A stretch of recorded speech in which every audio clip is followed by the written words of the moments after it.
Nunca imaginé que una puerta abierta pudiera doler tanto. Era la puerta de mi casa en la playa, esa que había permanecido cerrada durante 8 largos años, como un corazón que se niega a volver a latir. Pero aquel día de verano, al verla entreabierta, sentí que algo dentro de mí se desgarraba lentamente. Antes de continuar, comenta aquí de donde me escuchas y suscríbete al canal. Este relato nace de una herida que aún cicatriza. El sol caía con fuerza sobre los acantilados de Almería, y el aire olía a sal y bugambillas secas. Mientras caminaba hacia el portón, escuché risas, risas que no eran las mías, ni las de mi hijo. Fue como si alguien hubiese invadido no solo una casa, sino los recuerdos que allí dormían. Me quedé inmóvil unos segundos, tratando de entender. Cada paso que daba hacia la entrada me pesaba como si avanzara contra el pasado.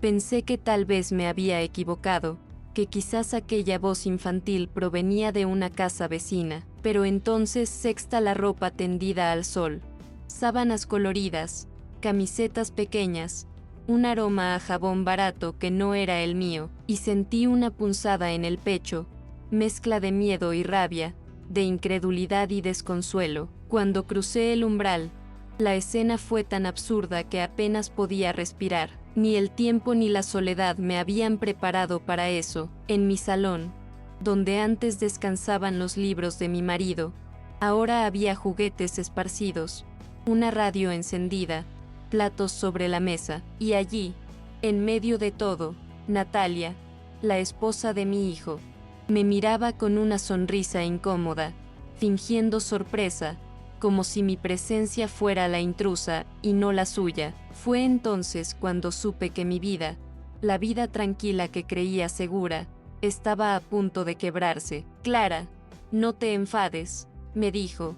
Andrés lo sabía, pero lo dijo sin mirarme a los ojos, y en ese instante entendí que estaba mintiendo. Me temblaron las manos, no por ira, sino por el peso de una verdad silenciosa, que nada volvería a ser igual, que el respeto, ese hilo invisible que une a las familias, acababa de romperse frente a mí. Mi vida antes de todo aquello era como un libro leído 1000 veces, predecible, tranquilo y con aroma a páginas viejas. Despertaba cada mañana en mi piso de Madrid, un lugar silencioso donde cada mueble tenía su historia y cada rincón guardaba la sombra de mi difunto esposo. Tomaba el primer café del día frente a la ventana, observando cómo la ciudad despertaba. Me gustaba ese instante suspendido entre la soledad y la rutina, cuando todo parecía en equilibrio, aunque en el fondo supiera que era una calma frágil. Había trabajado más de 3 décadas como profesora de literatura en una escuela pública. A veces me sentía más madre de mis alumnos que de mi propio hijo. Les hablaba de Machado, de Lorca, de las heridas del alma que solo los versos pueden curar. La jubilación llegó sin sobresaltos, como un cierre natural de ciclo, pero el silencio que siguió a las aulas fue más difícil de sobrellevar de lo que imaginaba. Me refugié en los libros, en las caminatas por el parque, en los gestos sencillos que llenan el vacío sin ruido. Vivía sola desde hacía 8 años, desde que mi marido, Ernesto, se marchó una tarde de invierno sin despedirse más que con un suspiro. Nunca volví a entrar en nuestra casa de la playa desde entonces. Era como si al mantenerla cerrada también mantuviera vivo su recuerdo. Esa casa, construida piedra a piedra por sus manos, representaba todo lo que habíamos sido: esfuerzo, amor y persistencia. Madrid me ofrecía distracciones, pero no compañía. Andrés, mi hijo, venía a verme cada 2 semanas. Compartíamos un café y hablábamos de su trabajo, de su nueva vida con Natalia. Lo notaba feliz, aunque distante, atrapado en la vorágine de su juventud y sus responsabilidades. Yo no quería entrometerme, solo observar desde lejos y confiar en que había criado a un buen hombre. Natalia, su esposa, era un torbellino. La conocí un domingo de otoño, en una comida familiar. Llegó con un vestido rojo y una sonrisa que llenó el salón. Era amable, sí, pero había en ella una energía que me inquietaba. No sabría decir si era inseguridad o arrogancia. Aún así, intenté acercarme, ofrecerle confianza, cariño, incluso consejo, pero pronto comprendí que toda mi buena voluntad chocaba con un muro invisible. Nunca hubo una discusión directa entre nosotras, pero bastaban las miradas para entender que no nos entendíamos. Ella veía en mí a una mujer rígida, anticuada. Yo veía en ella a alguien demasiado impulsiva, incapaz de valorar el esfuerzo ajeno. Con el tiempo, las visitas se hicieron más breves, las llamadas más escasas, y así, poco a poco, se fue abriendo una grieta que ninguno de los tres quiso mirar demasiado. Aún así, conservaba la esperanza de que las cosas se suavizaran. Me repetía que el amor entre madre e hijo era más fuerte que cualquier desencuentro. Tal vez por eso, cuando pensaba en alquilar la casa de la playa, imaginaba hacerlo como un nuevo comienzo, un modo de seguir adelante sin borrar el pasado. Pasaba las tardes ordenando viejos papeles, revisando álbumes de fotos. En uno de ellos, encontré una imagen de Andrés con apenas 6 años, jugando en la arena frente al mar. Tenía las manos cubiertas de espuma y reía con la despreocupación de quien aún no conoce la ingratitud del mundo. Me quedé largo rato mirando aquella foto,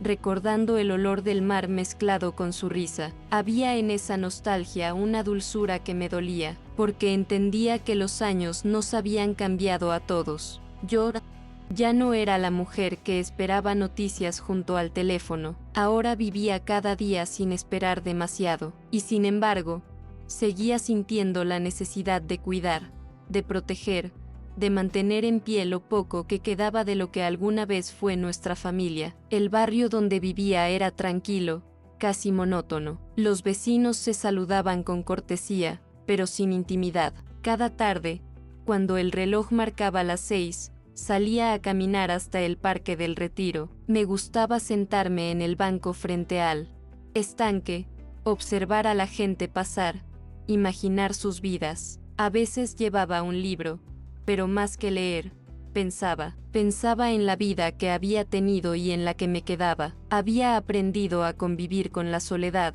a encontrarle un ritmo. Cocinaba para una, hablaba con mis plantas, veía las noticias sin comentar en voz alta. De vez en cuando, recibía llamadas de antiguas compañeras del colegio, siempre llenas de anécdotas que me hacían sonreír, pero ninguna amistad llenaba ese espacio reservado.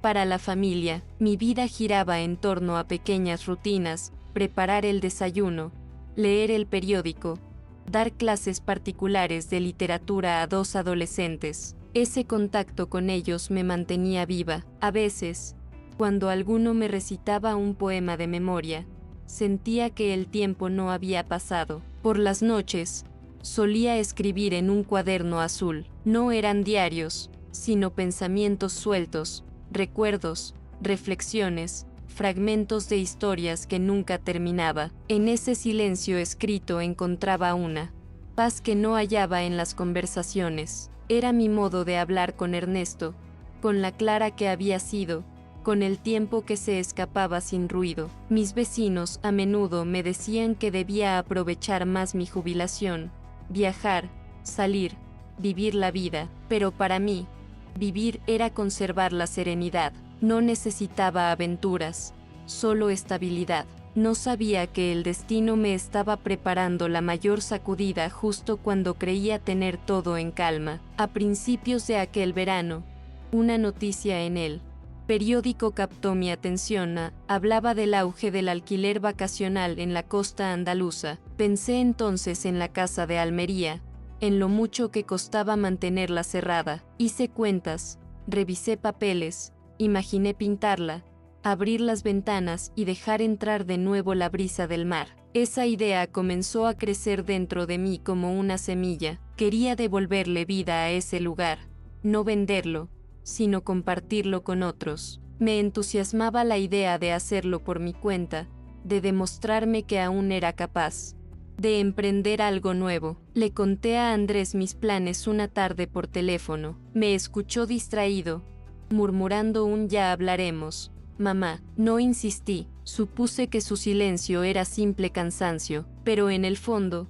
algo en su tono me dejó una sombra de inquietud, una sensación de distancia que preferí ignorar. La semana siguiente, empecé a organizar el viaje, revisé las llaves, preparé una maleta pequeña, guardé mis documentos. Planeaba pasar solo un fin de semana allí, abrir la casa, hacer una lista de reparaciones y regresar. Nada más. No tenía idea de que aquel gesto cotidiano iba a cambiarlo todo. Antes de partir, miré por última vez mi salón en Madrid, el sofá donde tantas veces me dormí leyendo, la fotografía de Ernesto junto a la lámpara, el reloj que marcaba las horas con una paciencia infinita. Cerré la puerta con una sensación extraña, como si presintiera que algo dentro de mí no volvería igual. El tren hacia Almería partió temprano, mientras el paisaje cambiaba frente a mis ojos.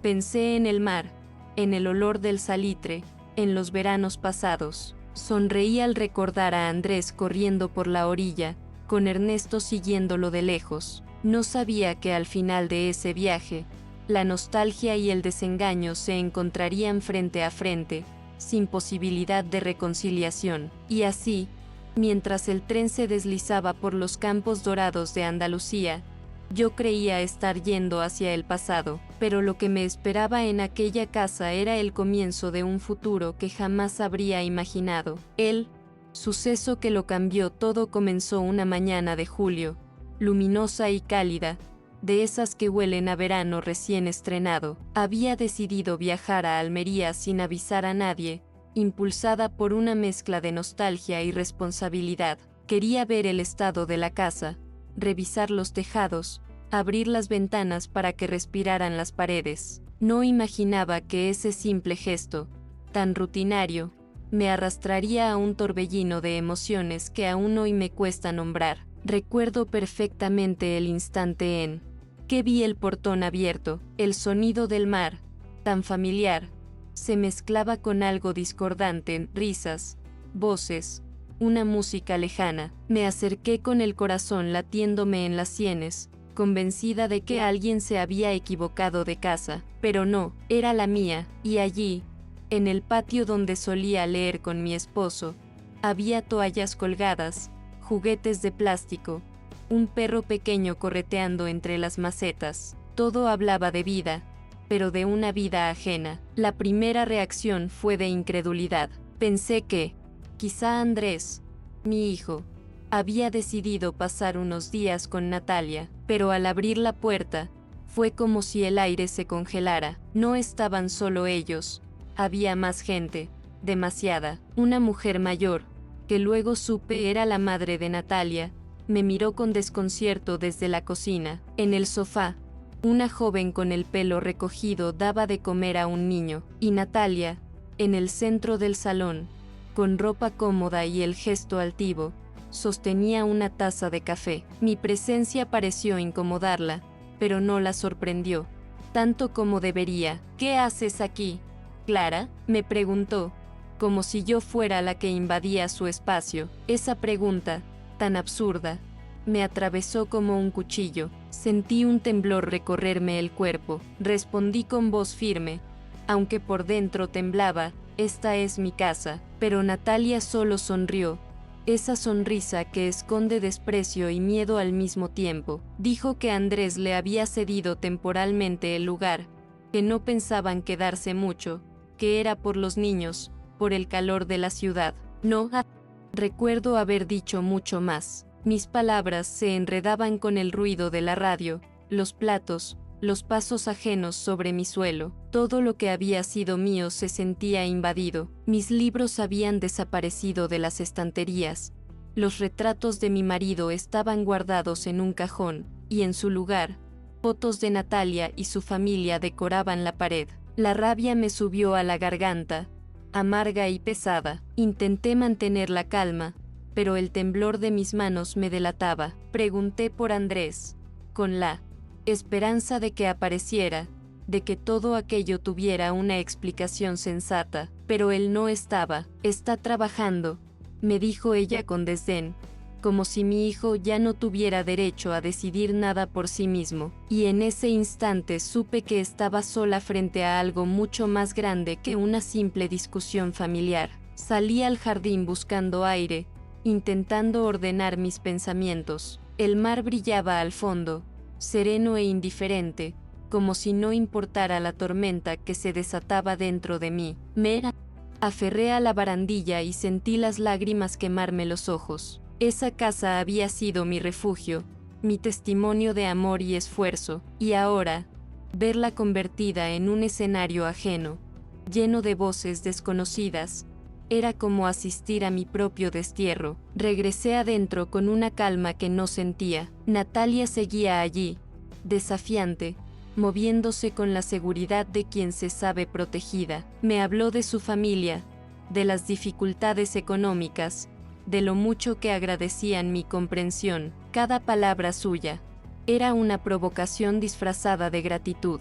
Yo asentía en silencio, porque no quería gritar. Gritar habría sido perder la última parte de dignidad que me quedaba. Esa noche dormí en mi coche, frente al mar. No tuve valor de volver a Madrid ni de enfrentarme a Andrés por teléfono. Miré las luces lejanas del pueblo y sentí que, de algún modo, mi vida acababa de partirse en dos, antes y después de aquel día. El sonido de las olas me arrulló mientras pensaba en cómo un solo acto de traición puede derrumbar una existencia entera. Las semanas que siguieron a mi hallazgo fueron un descenso lento hacia una incomodidad que no sabía cómo nombrar. Volví a Madrid intentando convencerme de que aquello se resolvería pronto, de que Andrés aclararía la situación, de que Natalia y su familia comprenderían la magnitud del error. Pero en el fondo, una voz interna me decía que no habría regreso fácil. Había algo en la mirada de mi nuera que presagiaba resistencia, una arrogancia muda que me hería más que sus palabras. Llamé a Andrés aquella misma noche. Su voz sonaba cansada, distante. Le conté lo que había encontrado, cada detalle, cada sensación. Hubo un silencio largo, tan largo que pensé que la llamada se había cortado. Luego me dijo, mamá, no te preocupes, es algo temporal. Natalia solo necesitaba un lugar mientras arreglamos lo del alquiler en la ciudad. Pero en su tono había algo que me estremeció, culpa, o peor aún, resignación. Intenté explicarle que la casa no era solo una propiedad, que era parte de nuestra historia. Él respondió con evasivas, como si hablar de sentimientos le pesara. Déjalo así por ahora, mamá, no hagamos un drama. Aquella frase me quemó, no porque fuera grosera, sino porque mostraba la grieta que se había abierto entre nosotros. Yo hablaba de memoria, de respeto, y él me pedía silencio. Los días pasaron lentos. Cada amanecer traía la misma mezcla de enojo y tristeza. No podía concentrarme en mis lecturas, ni en mis clases. Todo giraba en torno a esa casa ocupada, a esa imagen constante de extraños caminando por mi salón. Comencé a tener sueños en los que Ernesto me hablaba. En ellos me pedía paciencia, pero su voz se desvanecía como el eco del mar.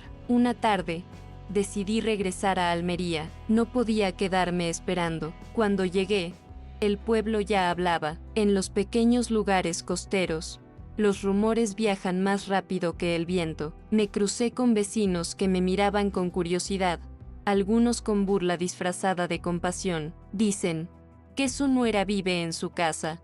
¿No?, me preguntó la panadera, intentando sonar amable. No respondí, sonreí, fingiendo que nada me dolía, pero por dentro hervía. Natalia me recibió con gesto tenso. ¿Otra vez por aquí?, dijo sin esconder el fastidio. Le pedí hablar en privado, pero su madre, una mujer corpulenta y de carácter dominante, se quedó en la sala cruzada de brazos, observándome con desconfianza. Intenté mantener la calma, recordar mis años como profesora, mi paciencia infinita frente a adolescentes rebeldes. Pero aquella mujer me provocaba una rabia que apenas podía contener. Solo vengo a saber cuánto tiempo piensan quedarse, dije con tono neutro. Natalia se encogió de hombros. hasta que encontremos otro sitio. No te preocupes, no dañaremos nada. Su respuesta era una forma elegante de decir nos quedaremos todo lo que queramos. La madre añadió,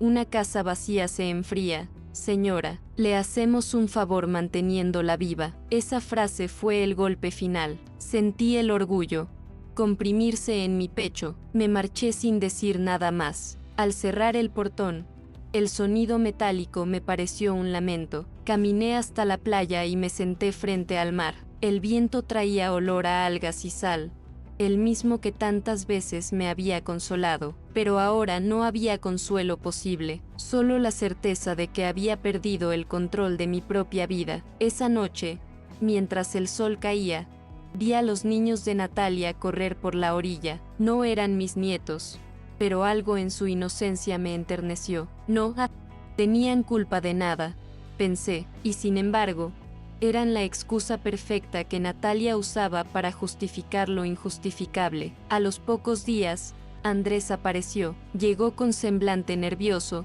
intentando mantener la calma. Mamá, esto es solo temporal. No quiero que se cree una guerra. Lo miré con una mezcla de ternura y decepción. ¿Y mi casa?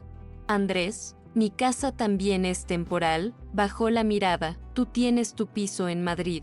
Mamá, ellos no tienen dónde ir. Su frase fue como una bofetada. No, necesitó gritar. La indiferencia duele más cuando viene de quien amas. Desde entonces, las conversaciones se volvieron frías. Natalia sabía que tenía la ventaja. Se movía por la casa como si fuera su dueña, organizando cenas, colgando cortinas nuevas, invitando a vecinos. Cada gesto era una provocación. Cuando la veía reírse en el porche, sentía un nudo en el estómago. No era solo enojo, era la sensación de haber sido desplazada, expulsada de mi propio pasado. Los comentarios del pueblo comenzaron a hacer mella. Dicen que su nuera es encantadora, que ha devuelto vida a esa casa. Qué suerte tener una familia tan unida. Las palabras se volvían cuchillos disfrazados de elogio. Me costaba salir, mirar a la gente sin sentir vergüenza. Nunca imaginé que la humillación pudiera tener tantas formas. Una tarde,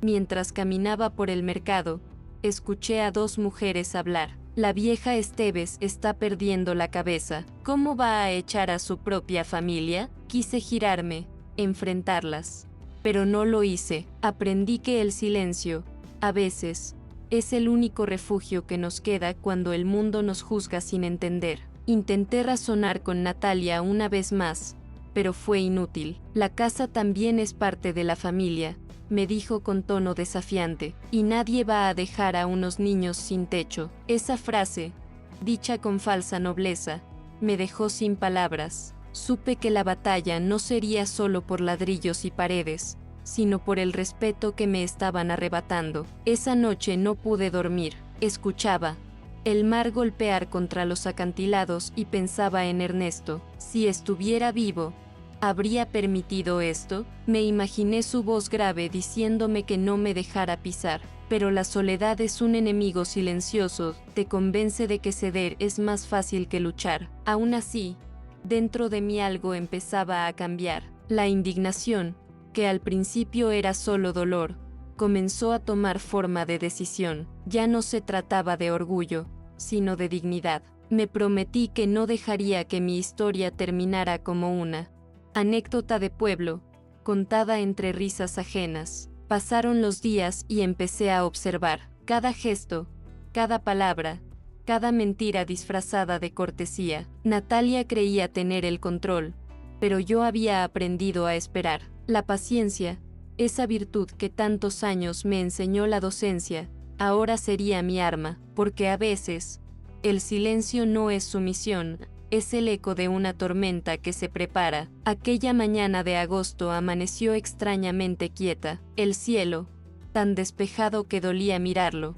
parecía presagiar algo. Me levanté antes del alba, incapaz de seguir fingiendo calma. Había pasado semanas intentando negociar con la cordura, pero ya no podía más. El ruido de las voces, el desdén de Natalia, la cobardía de Andrés, Todo se acumulaba dentro de mí como una presión insoportable. Preparé café con manos temblorosas y observé por la ventana cómo la brisa movía las cortinas. Sabía que ese día no sería como los demás. Tomé el teléfono y llamé al abogado que me había recomendado una vieja amiga. Mi voz salió serena, aunque por dentro me temblaba el alma. Necesito ayuda para recuperar una propiedad, le dije. Del otro lado hubo un breve silencio y luego una respuesta firme. Lo haremos por la vía legal, señora Esteves. Colgué y me quedé mirando la taza vacía. No sentía alivio, solo un vértigo profundo,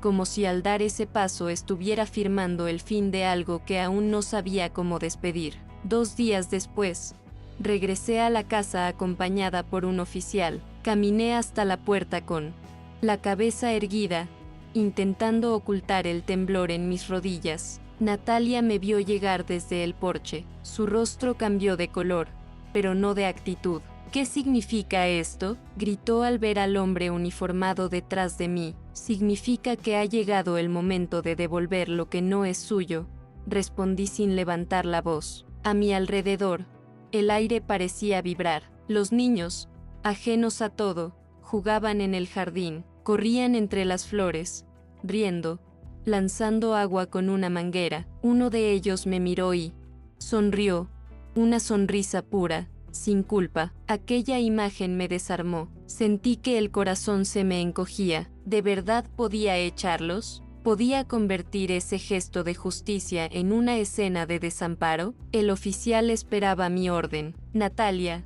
desafiante, me sostenía la mirada, y entonces ocurrió algo que ni yo misma esperaba. Di un paso atrás. Pueden quedarse hasta que termine el verano, dije al fin, con la voz quebrada. Natalia se quedó muda. La madre, sorprendida, bajó la cabeza. El oficial asintió, con respeto. No era una rendición, sino una tregua, un acto de humanidad que, sin embargo, me dejaba vacía, porque sabía que con esa decisión aplazaba la justicia, pero salvaba, al menos por un tiempo, el último hilo que me unía a mi hijo. Andrés llegó esa noche. Me encontró sentada en la escalera, con el rostro cansado. ¿Qué has hecho, mamá?, preguntó. Lo justo, respondí sin mirarlo. Se sentó a mi lado, en silencio. Por primera vez en semanas, no discutimos. El mar rugía al fondo, y en ese sonido parecía esconderse todo lo que no podíamos decirnos: el amor, la culpa, la distancia. Los días siguientes fueron una mezcla de calma y resignación. Natalia evitaba mirarme. Sabía que su triunfo era temporal. Yo pasaba las tardes en el jardín, leyendo a escondidas los viejos poemas de Ernesto, recordando su voz, su consejo silencioso. A veces pensaba que él habría hecho lo mismo, actuar con firmeza, pero sin crueldad. Era mi modo de honrarlo, de no convertir la casa que él construyó en un campo de batalla. Sin embargo, por las noches, cuando todo quedaba en silencio, el remordimiento me visitaba. ¿Había sido débil o compasiva? ¿Había actuado por amor o por miedo a perder lo poco que quedaba de mi familia? No lo sabía, solo sentía un cansancio antiguo, una tristeza que pesaba más que la rabia. El último día del verano llegó con un cielo gris. Natalia me entregó las llaves sin mirarme a los ojos. Gracias,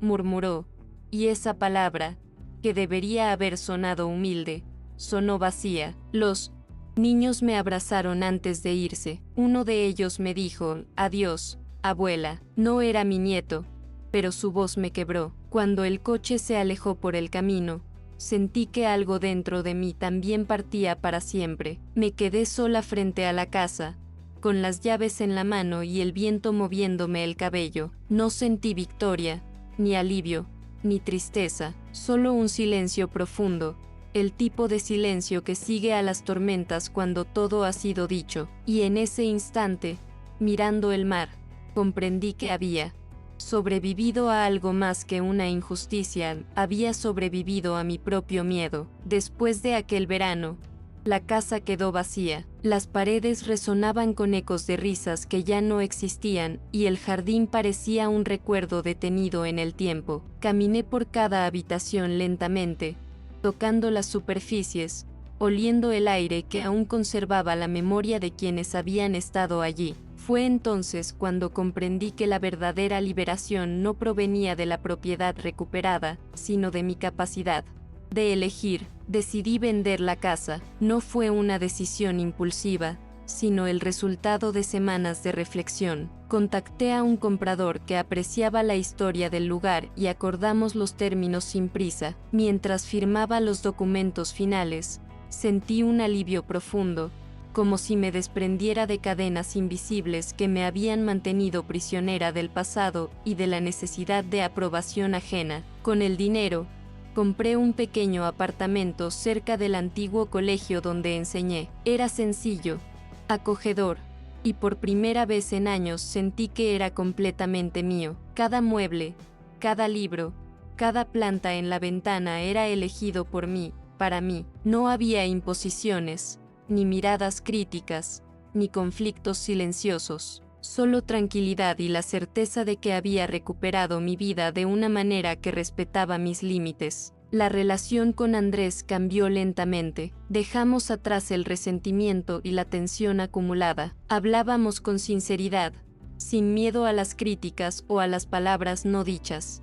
Entendí que el amor materno no requiere sumisión, ni renuncia constante, sino respeto mutuo y honestidad. Él también comprendió que la independencia de su madre no era un desafío a su matrimonio, sino una necesidad de preservar mi dignidad. Con el tiempo, acepté la pérdida de la casa como parte de la vida. Aprendí que los recuerdos no se guardan en paredes ni muebles, sino en la memoria, en el corazón. Cada paseo por la playa cercana me recordaba los veranos pasados con Ernesto y Andrés, y cada libro que abría me conectaba con las historias que siempre me habían dado sentido. La nostalgia se transformó en gratitud, y el dolor en una fuerza silenciosa que me permitía avanzar. Volví a mis clases particulares, pero ahora con un ritmo más tranquilo, disfrutando de cada conversación con los alumnos. Me sentía viva de una manera diferente, más consciente de mi tiempo y de mis emociones. Ya no temía estar sola, porque entendí que la soledad no es ausencia, sino espacio para encontrarse a uno mismo y valorar lo que realmente importa. Aprendí a poner límites sin culpa, a decir no sin sentir que estaba traicionando a nadie. Natalia y Andrés visitaban, pero ya no con la tensión de antes. Los encuentros eran cordiales, respetuosos, con reconocimiento de la autonomía de cada uno. La relación dejó de ser un campo de batalla y se convirtió en un espacio donde podía existir la cercanía sin la pérdida de dignidad. Por las noches, me siento en mi pequeño balcón mirando la ciudad iluminada.